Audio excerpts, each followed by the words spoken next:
আলহামদুলিল্লাহি ওয়া কাফা ওয়া সালামুন আলা ইবাদিহিল্লাযিনা ইসতাফা আম্মা বাদ। আউযু বিল্লাহি মিনাশ শাইতানির রাজীম। বিসমিল্লাহির রহমানির রহিম। কুল্লু নাফসিন যায়িকাতুল মাউত সুম্মা ইলাইনা তুরজাউন। আল্লাহ রাব্বুল আলামিন বলেছেন যে প্রত্যেক মানুষকে মৃত্যুর স্বাদ গ্রহণ করতে হবে আর তোমাদেরকে আমার কাছে ফিরিয়ে আনা হবে।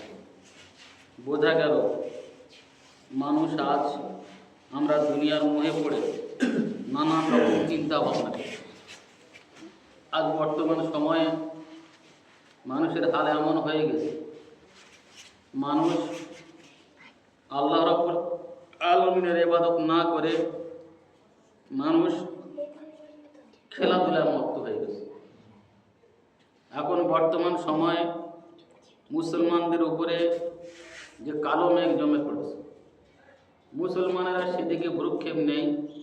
এখন খেলা আর মেলা, এই খেলা আর মেলা এই দুটোয় পড়ে মুসলমান সর্বশান্ত হয়ে যাচ্ছে, ইসলাম থেকে সরে যাচ্ছে এবং দেখা যাচ্ছে নানান রকমের অশালীন কাজকর্ম, খারাপ কাজকর্ম সেগুলো তারা লিপ্ত হয়ে যাচ্ছে।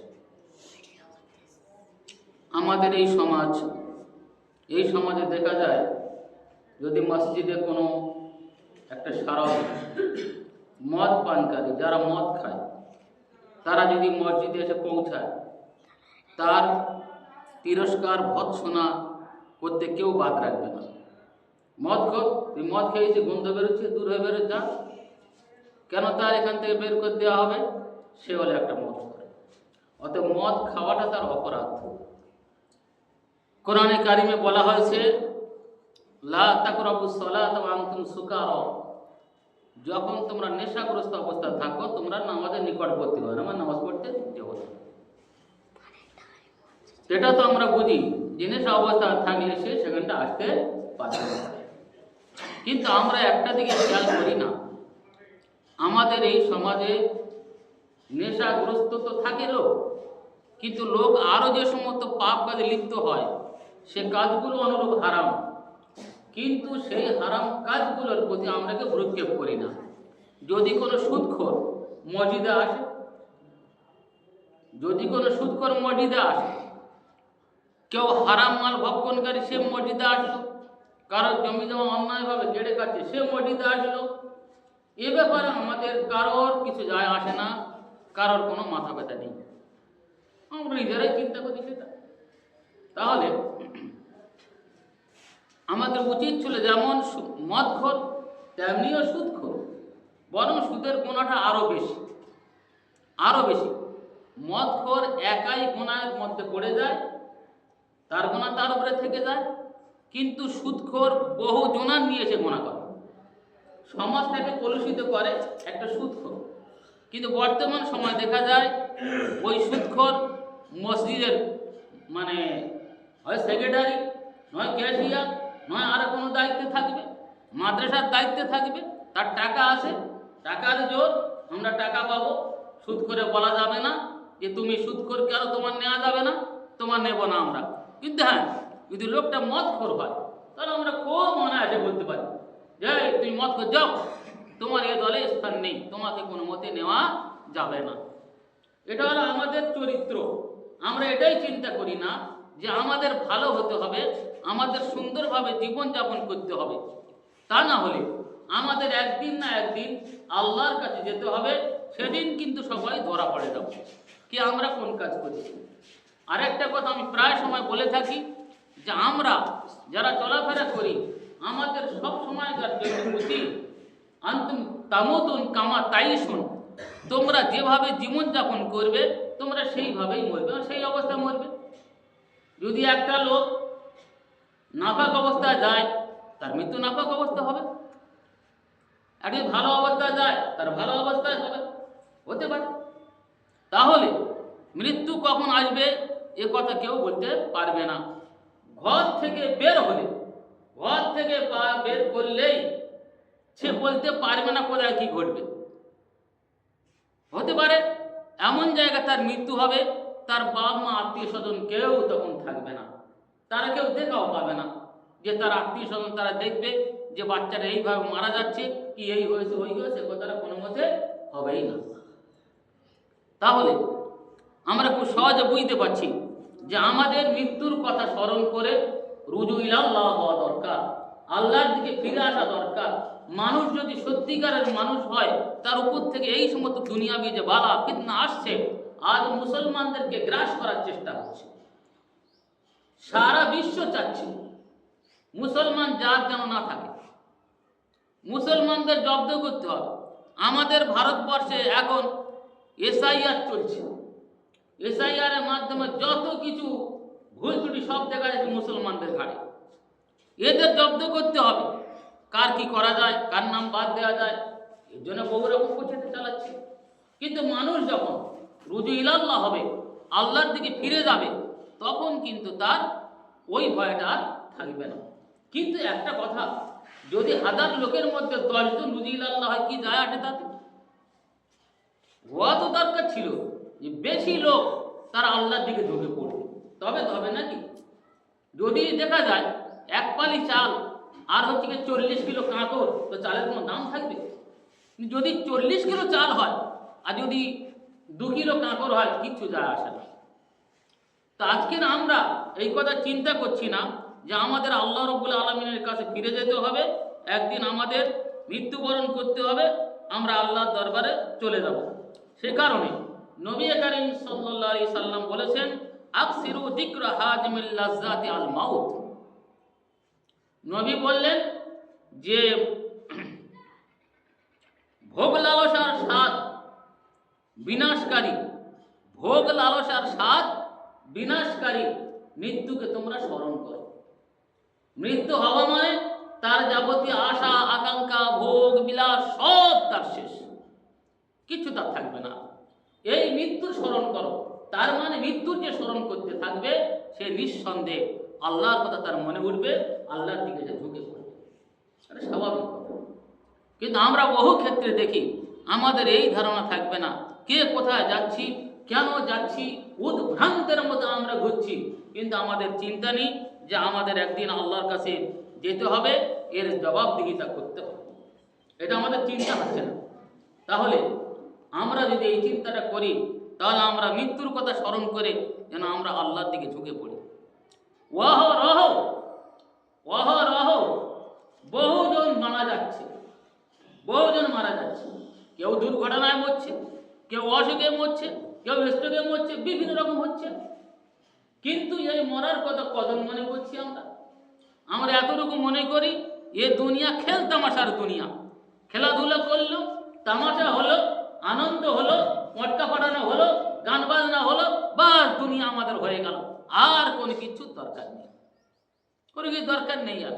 কিন্তু এটা আমরা খেয়াল করি না যে আমি এই আসি আর নাও থাকতে পারি, এখন আসি এরপরে নাও থাকতে পারি, হয় না কি? তাই কত জন যাচ্ছে। এটাও একটা অবাক লাগবে যে আজকের আমরা যারা পৃথিবীতে আছি, হয়তো এরকম হবে যে লোকটা আজ খেলতামশায় লিপ্ত, বহু কাজে লিপ্ত আছে, কিন্তু সে জানছে না তার যে কাপড়ের কাপড়, সে কাপড় আজ বাজারে এসে গেছে, কিন্তু সে চিন্তা করতে পারে না যে ওটা তার কাপড়ের কাপড়। সে মনে করবে যে আমার কোনো অসুবিধা নেই, আমি তো ভালো আছি, আমি যুবক, আমি জোয়ান, আমি এই করছি ওই করছি। কিন্তু মনে রাখতে হবে তার কাপড়ের কাপড় কিন্তু বাজারে আছে। তাহলে এই কথা যখন সে মনে করবে, তখন তারা আল্লাহর দিকে ঝুঁকে পড়তে বাধ্য হবে, সে ঝুঁকতে হবে তার। কিন্তু আজ আমরা তো সে কাজ করি না, আমাদের কাজ তো অন্য রকমের, দুনিয়া দুনিয়া করে আজ আমরা মেতে যাচ্ছি। অথচ দুনিয়াটা কিরম হয়? দুনিয়াটা হচ্ছে গায়ে ধোকা দেওয়ার একটা জিনিস। দুনিয়া আমার নিকটবর্তী, মানে কিয়ামতের নিকটবর্তী, এটা একটা দুনিয়া। আর সব দিক থেকে আমরা যদি দেখি, বুঝতে পারবো আমরা আত্মীয় স্বজন কেউ যদি মারা যায়, তারা জানাজায় গেলাম, কেউ মাটি দিল, কেউ জানাজা পড়ে চলে আসলো। কেন? জানাজা যখন পড়ে পড়ে বলে যাও এখানটা দোয়া করে দাও, ওই বিপদে পালাই। আরে বাবা, তোর কে যেতে বলেছিল জানাজা পড়তে? তোর কে যেতে বলেছিল? তুই পালাবি তো, তোর যাওয়ার দরকারটা কি ছিল? তার মানে কি আমরা এত ব্যতিব্যস্ত, আমরা এত তৎপর হয়ে উঠেছি যে আমাদের ওই ব্যাপারে আর দাঁড়াবের কোনো অবকাশ নেই। যে কোনোভাবে না পড়লে নয় নামাজ, তাই নামাজ পড়া হচ্ছে। আরো আশ্চর্য লাগে, জানাজা পড়তে গেলে দেখা যাবে 1000 লোক হলে 100 লোক আর 900 জন লোক হচ্ছে বেনামাজি। নামাজের সময় হলে তারা দাঁড়িয়ে থাকে বাইরে, নামাজ লোকে পড়ছে, ওই তো ওরা সবাই পড়ছে জামাতের সঙ্গে, আমার নামাজ পড়ার দরকার কি? কিন্তু জানাজার সময় সবাই এসে বাস আত্মনিয়ে করছে, সব সামিল হয়ে গেল, জানাজা পড়তে হবে, জানাজা পড়তে হবে। তাহলে আমাদের চিন্তা করতে হবে এটাই, মৃত্যু যখন আসবে তখন লা ইয়াস্তাকদিমুনা সাআতাম লা ইয়াস্তাকিরুনা সাআতাম ওয়ালা ইয়াস্তাকদিমুন। মৃত্যু যখন আসবে না সে দেরি করে আসবে আর না একটু আগেও আসবে। মৃত্যু যে জায়গা হওয়ার কথা, যেখানে হওয়ার কথা, তার সেইখানে মৃত্যু হবে, তার থেকে একটু আগে দিতে হবে না। অতএব কার কোথায় মৃত্যু হবে এ কথা কেউ বলতে পারবে না। আল্লাহ খুব ভালো জানেন কার কোথায় মৃত্যু হবে। কিন্তু আমাদের এই কথা যদি খেয়াল করি তাহলে আমাদের সবসময় তো আল্লাহ জিকির করা দরকার, আল্লাহ ধ্যান করা দরকার, মৃত্যু স্মরণ করা দরকার, যাতে আমরা আল্লাহর দিকে ঝুঁকে পড়তে পারি। খুব আফসোস আমরা কিন্তু সেদিকে কেউ খেয়াল করি না। বিভিন্ন কাজে আমরা যাই, অট্টহাটি চলে, সব কিছু হয়। আজ দেখা যায় বিভিন্ন অনুষ্ঠান উপলক্ষে বা বিভিন্ন ছুটির দিনে আমরা সবাই মিলে চলে গেলাম, চলো সুন্দরবন ভ্রমণ করি, চলো অমুক জায়গায় ভ্রমণ করি, আর তার ভিতরে মদ আরো নানান রকমের খারাপ কাজ, গান বাজনা ইত্যাদি সে চলছে। দেখা গেল সমুদ্রের মাঝে 20 টাকালে ঝড় এলো, সে তার নৌকা ডুবে গেল, তাদের শরীর সমাধি ঘটলো। কেউ বদমাইশি করে ডিগিতে বলা বাজাচ্ছে, গান বাজনা করছে, গাড়ি নিয়ে যাচ্ছে, চলো যাই কোথায়, তা বলো দীঘায়, না ওদিকে আমাদের বকখালি। তা আবার দেখা গেল আল্লাহ না করে পথে দুর্ঘটনা ঘটলো, সব পড়ে গেল। তাহলে এই যে গান বাজনা করার জন্য সে গান বাজনা করে করে মরলো, ওই অবস্থায় মরলো, তার খবরটা কি হবে? কিন্তু যদি আল্লাহর খেয়াল করে যেত তাহলে খুব ভালোভাবে তারা মরলেও কিন্তু তারা একটা সওয়াবের অবস্থা তারা মরত, তারা নেকির অবস্থায় মরত, কিন্তু তো তা না। তাহলে আমাদের উচিত প্রত্যেকের 5 ওয়াক্তের নামাজ পড়া। 5 ওয়াক্তের নামাজ পড়লে কি হবে? যে ফজরের নামাজে যদি এই দোয়াটা পড়ে কেউ 3 বার, বিসমিল্লাহিল্লাযী লা ইয়াযুরু মা ইসমি শাইউন ফিল আরদি ওয়ালা ফিস সামা ওয়া হুয়াস সামিউল আলিম, তার ওদিন মৃত্যু ছাড়া সমস্ত বালা মুসিবত থেকে রেহাই পাবে। মৃত্যু যারা হবে এটা তো কেউ আটকাতে পারবে না, এই তো আল্লাহর নির্ধারিত দিন, সেটা কিছু তো বাঁচবে। কিন্তু আমরা এমন অবস্থায় থাকি যে আমরা ওটাকে কিছু পরোয়া করি না, নিজেদের মতো চলি। বিভিন্ন গন্তব্যস্থানে আমরা ছুটে বেড়াই, কিন্তু সত্যিকারে যে ছুটে বেড়াচ্ছি সেটা কি আমি ভালো কাজে না খারাপ কাজে ছুটে বেড়াচ্ছি? আমরা আমাদের রুজি রোজগারের জন্য ছুটে বেড়াই, কিন্তু মনে রাখা দরকার ছুটে বেড়াই বটে, কিন্তু নামাজের টাইমে আমাদের নামাজ পড়া দরকার। যে যেখানে যে কাজ করি না কেন, নামাজের একটা সময়, এই সময় তার নামাজ পড়তে হবে। তাহলে বোঝা গেল যে আমরা যেন আল্লাহমুখী হই, যেন আমরা আল্লাহ ছাড়া অন্য কারোর দিকে যেন ঝুঁকে না পড়ি। নবী আলাইহিস সালাতু ওয়াস সালাম বললেন, ইযা কুদিরাল মুমিন আতাত মালাইকাতুর রাহমা বিহারিরাতিন বাইযা। যখন কোনো মুমিন বান্দার মৃত্যুর সময় হয়ে যায়, মৃত্যুর সময় উপস্থিত হয়, তখন ফেরেশতা একটা সাদা রেশমি কাপড় নিয়ে তার কাছে আসে, তার রূহকে লক্ষ্য করে বলে, ফায়াকুলুন নাখরুজি রাদিয়াতাম মারজিয়া আনকি ইলা রাহিল্লাহি ওয়া রাইহান। তখন সেই রূহ বলে, হে রূহ তুমি বের হও, আল্লাহ তোমার প্রতি সন্তুষ্ট, তিনিও তোমার প্রতি সন্তুষ্ট। তাহলে বোঝা গেল যে একটা মুমিন বান্দা তার রূহকে যখন কবজ করা হবে, অসংখ্য ফেরেশতা সেখানে আসবেন। কেমন ভাবে আসবেন? দেখা যাবে যে সেই সমস্ত ফেরেশতারা তারা একটা আলো মতো হয়ে আসবে, যেন তারা যেন জল জল করছে, এরকম অসংখ্য তারা আসবে। কাছাকাছি যত আসবে তত তারা আর বড় হবে, খুব কাছে আসলে তারা মানুষের মতো রূপ হবে, মনে হবে খুব পরিচিত লোক, আত্মীয় স্বজন, বন্ধু বান্ধব, যাতে ওই বান্ধব ভয় না করে। তারাই কাছে যখন আসবে তখন তারা বলবে, উখরুজি রাদিয়াতাম মারদিয়া, উখরুজি রাদিয়াতাম মারদিয়া আনকি, তুমি বের হও, তোমার প্রতি সন্তুষ্ট আল্লাহ, ইলা রাহিল্লাহি ওয়া রাইহান, বলছে যিনি তোমার প্রতি সন্তুষ্ট, ওয়া রাব্বি গায়রি গজবান, তিনি তোমার প্রতি অসন্তুষ্ট হবেন না। কিন্তু যদি সেই লোকটা মুমিন না হয়, তার অবস্থা কি হবে? উল্টোটা হবে। তার কাছে কি আনবে? জাহান্নামের পুঁজ মিশ্রিত চট নিয়ে আসা হবে তার রূহ কবজ করার সময়। কিন্তু মোমেন মান্দার জন্য কি আনবে? সাদা রেশমি কাপড় নিয়ে আসবে, সুগন্ধিযুক্ত, বেশ সুগন্ধিযুক্ত কাপড় নিয়ে আসা হবে। তার রূহকে বলা হবে এসো। তার রূহ ছটফট করবে যে আল্লাহর দিকে ফিরে যাব। তাকে নিয়ে যাওয়া হবে, তার রূহটাকে আকাশে তোলা হবে। আকাশের ফেরেশতা জিজ্ঞাসা করবেন কে? বলে আমি অমক। বলে এর কি তোমার সাথে অমক আছে? অমকের ছেলে অমক। তাহলে এর কি ওঠার পারমিশন আছে? তার মানে সে নেক লোক কিনা? কিন্তু যদি সে বদ লোক হয়, তারা জাহান্নামের পুঁজ মিশ্রিত চট নিয়ে আসবে। তার রূহ বের করতে চাইবে যে তুমি বের হও, তোমার প্রভু তোমার উপর কিন্তু অসন্তুষ্ট। রূহ ছটফট করবে পালাবের জন্য, কিন্তু পালাবে কোথায়? তার রূহ কবজ করার সঙ্গে সঙ্গে কেউ হাতে রাখবে না।